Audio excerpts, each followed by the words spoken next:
So just going over everything we've talked about, Harpies, I think, is still a tier 1 deck, just because it has the most options against everything.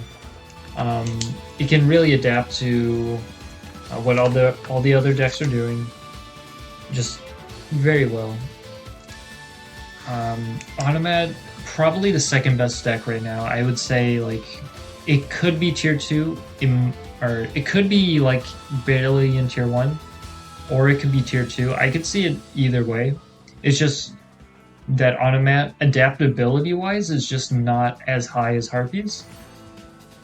You think after Automat emerged, Harpies could try using Blackwing Zephyros the Elite. It could use Glyph, the Stromberg monster. Both of them could be used to play around Heraldry. There was also Harpies could also use Harpy Pet Dragon to make Dracosack, and Dracosack also plays around Patriarch, and it's also rather difficult to OTK through, which is nice. So I think generally Harpies are more adaptable, and like if the meta shifts, Harpies is most well suited if that happens. Thunder I think has a lot of potential, and like the more I play Thunder, the more I'm like, I think this deck really could be tier 2. So that's like why I'm putting Thunder as tier 2. It can really, I think Thunder is the best deck out of all of the, besides Automat. It's the only deck that can like reliably compete against Harpies. And then after Thunder, and Thunder can also run a number of hand traps. So those hand traps are good against like the aggressive decks like Automat, and you know, it can help it like not get OTK'd. And then going down, we have Fire King and Blue Eyes. So Fire King and Blue Eyes are two decks that, from what I've noticed, if you ask the people who play these decks, they have a very high opinion of Fire Kings, and they have a very high opinion of Blue Eyes.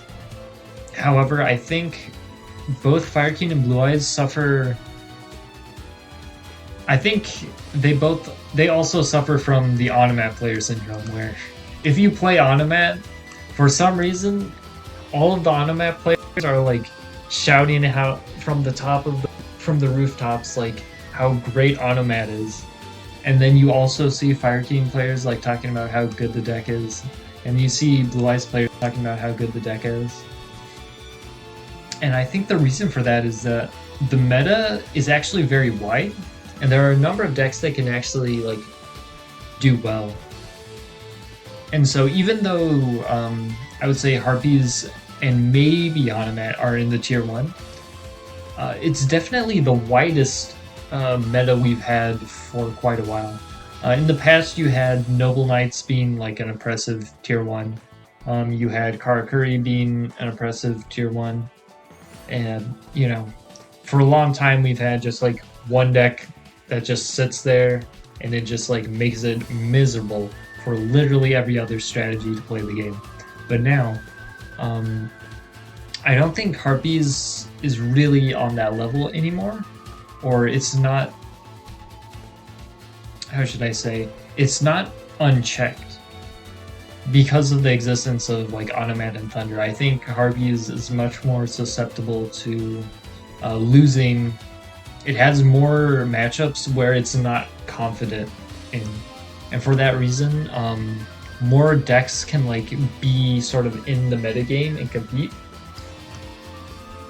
So even though tier 3 maybe there's tier 1 and there's tier 3, and typically in the past tier 3s are much weaker than tier 1s. In this case, I would say tier 3 is actually not that far from tier 1. It's just that tier 1 is like, I don't know, it has more tools, we should say. So I think Fire King and Blue Eyes, once again, they suffer from the Automat player syndrome of a lot of Fire King players are like, yo, Fire Kings are broken. And then a lot of Blue Eyes players are really hyped about Blue Eyes, like, this deck is sick. But on the outside looking in, a lot of people who don't play Blue Eyes, that deck sucks. A lot of people who don't play Fire Kings, like why would you play Fire Kings? That deck is so boring or it's so bad. And I think Fire Kings, their biggest weakness is if people just like know what they're doing. It's a lot harder to just cheese some wins with D-Draw if people know what they're doing. I think battling Boxer Veil, a lot of people will talk about Veil, but the thing about Veil is that you can actually, some decks have ways to play around Veil and ways to, how should I say, they can force hand traps without really like losing too hard or losing a lot of advantage. I think predominantly Harpies, look at Thunder, less so Onomat, but like also Blue Eyes. These are decks that can like, they don't have to try to OTK in one turn, or like they can play a slower game so that if Fire Kings try to, you know, try to wait with D-Draw, then these decks can sort of like punish that.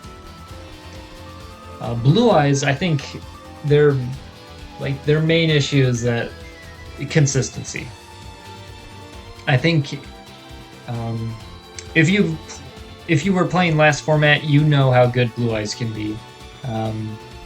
Sage into Consonance, like Blue Eyes has a very high ceiling, and it can really blow out a number of other decks. Their issue is mostly in that you only have 3 copies of Sage, and if you don't run Melody of Awakening Dragon, you only have 1 copy of Blue Eyes Alternative. And with only 1 copy of Alternative, you have to run more copies of like Ancient Rules, and generally that's just not as, I don't know, it's not as consistent at, you know, getting to your win condition as Alternative. Or like, Alternative is much more advantageous because you can just summon it, and then you get to pop a card, or pop a monster, and then you do the synchro. Whereas if you have to use an Ancient Rules, you're summoning the monster from hand, which typically it's not as good because you want to hold the Blue Eyes White Dragons in hand so that you can activate the skill Ultimate Dragons. So, you know, I think, you know, there's a lot of things that are potentially holding Blue Eyes back, even if it is capable of really aggressive options.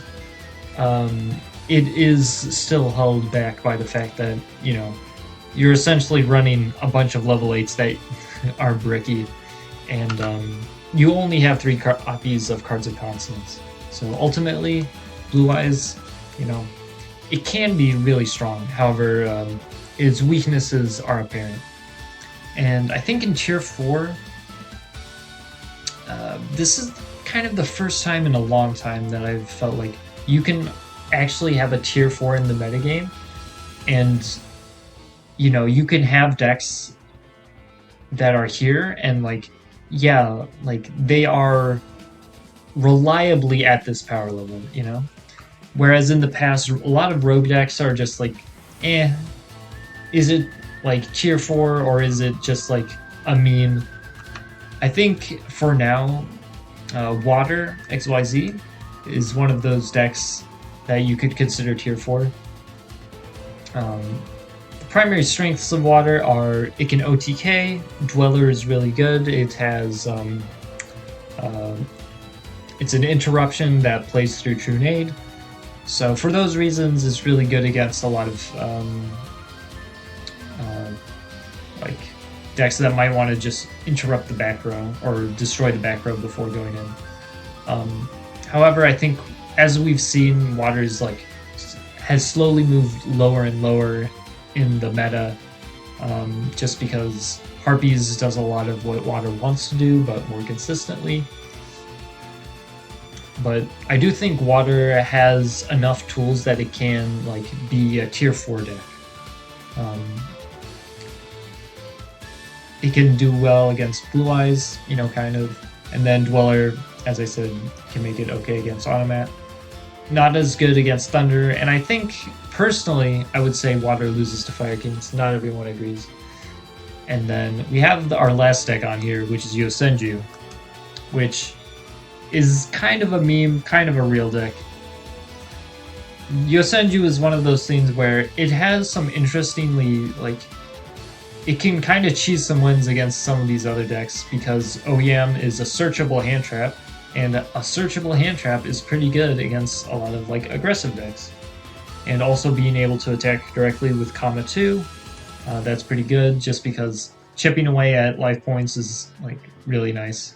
And battle traps, not that common in the meta right now, so Drowning Mirror Force is not something you have to worry about, but it's something your opponent has to worry about. Also, Yosenju Sword Sting can bounce too. What about Sidra? Yeah, that'll probably still do well in KC Cup. And that I could... Last minute addition. Cyber Dragons. Now, we're going to put an asterisk here. Don't run Cyber Dragons if you can't draw a core. Alright, so that is the caveat here. Cyber Dragons, if you do not draw a core, then this deck is absolutely terrible. Don't even bother. But if you can draw a core, it's like it was never nerfed. So yeah. How about TGs? Okay, like... Yeah, I put Cyber Dragon well, but like...